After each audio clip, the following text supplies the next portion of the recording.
Salvē, amici, welcome. Today we are in John chapter 3. We're gonna read through verses 34 and 35, and then we'll only have one verse left for next week. So this one's gonna be a little bit long. Here is our rubric, everything that we're looking for as we go through this text.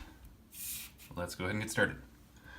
Quim enim missit Deus verba Dei, loquitur non enim ad mensorum dat Deus spiritum.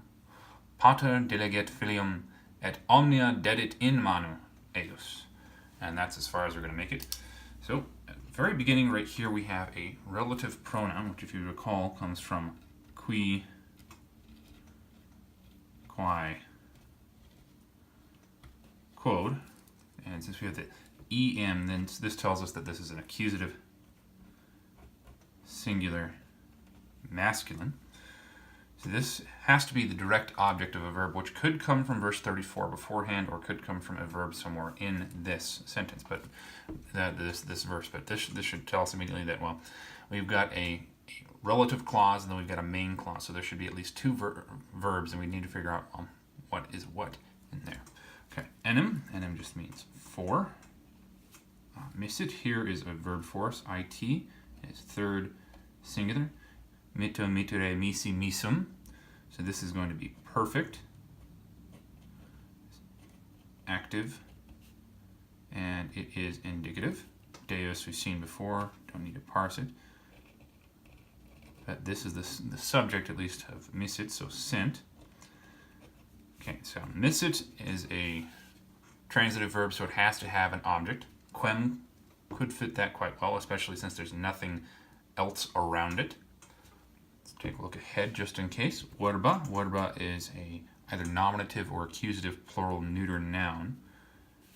And let's take a look at loquitur. That is our next verb. Itur, that is a third singular.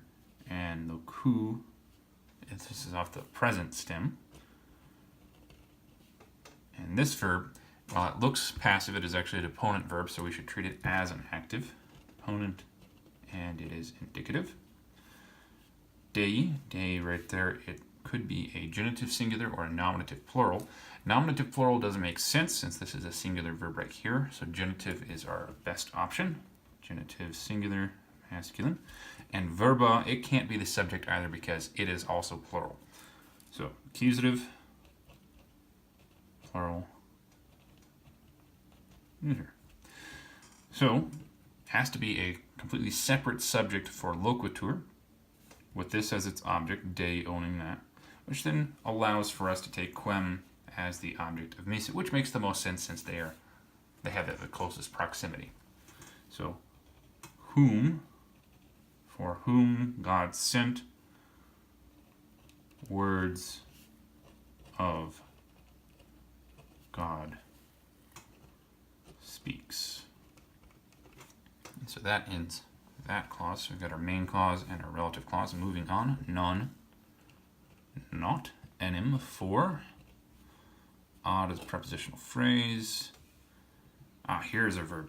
Dot, at right there, that is third singular present tense, active and indicative.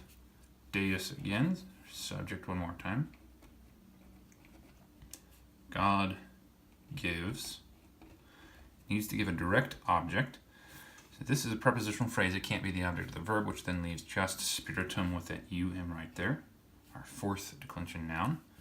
And that is accusative, singular, and spiritus, masculine. Now back to ad mensorum. Prepositional phrase clearly ends there. Am tells us that this is accusative, singular, and feminine. Odd plus the accusative. To, and then it's just measured, the meaning of that word. So then verse 34, as far as we made it, means, for whom God sent, he speaks words of God.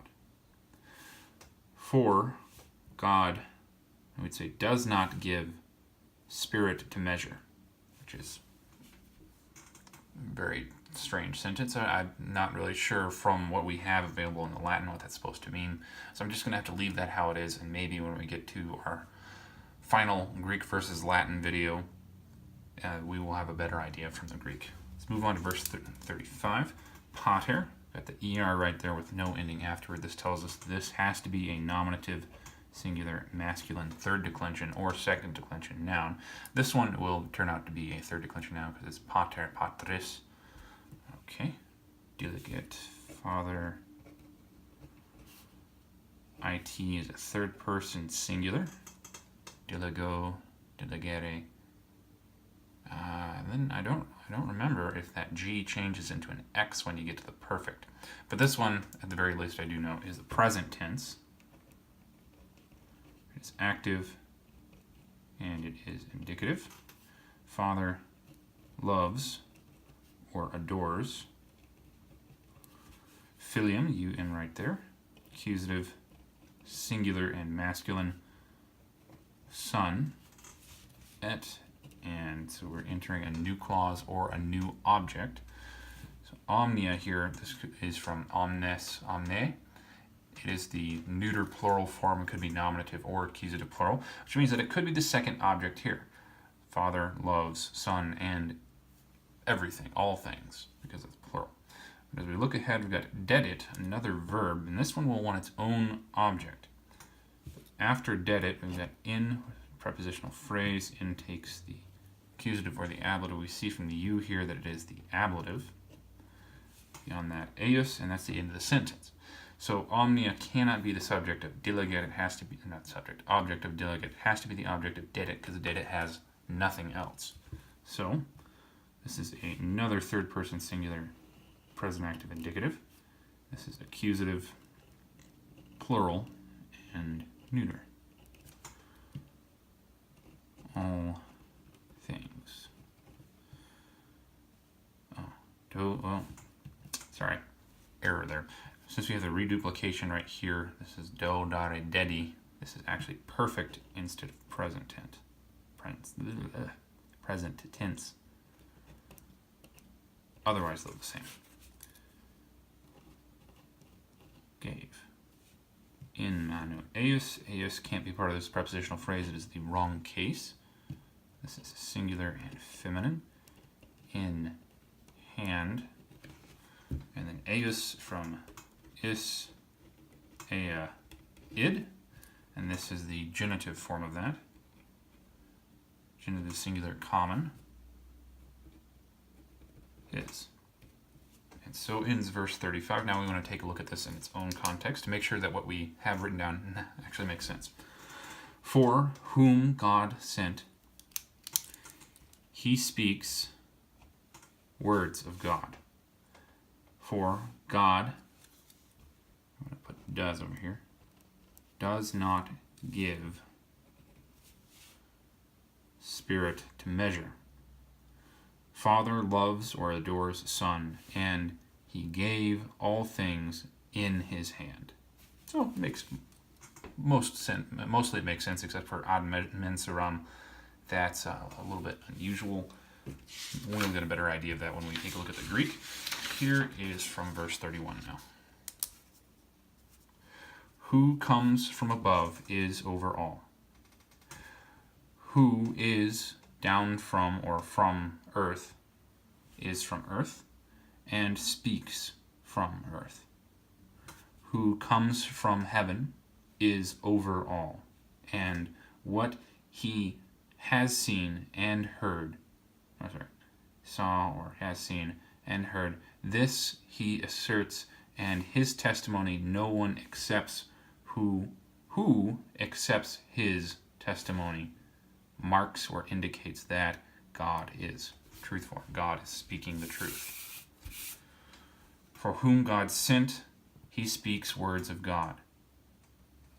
For God does not give spirit to measure. Father loves Son, and all things he has given or he gave in his hands.